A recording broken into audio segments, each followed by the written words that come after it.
हल्का 108 मखदूम फैसल सालेयात को सपोर्ट कर रहे हैं क्योंकि वो मुस्लिम लीग की तरफ से हैं।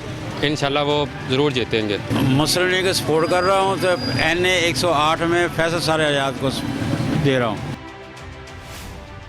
बेनज़ीर को दे वोट। जी हमने हल्का 108 में शेर को वोट देना। नस्ताइन का है। बिलावल भुट्टो तीर को हम वोट देंगे इंशाल्लाह। हल्का 108 में सपोर्ट कर रहे हैं हम नून लीग को, फैसल सालेयात को।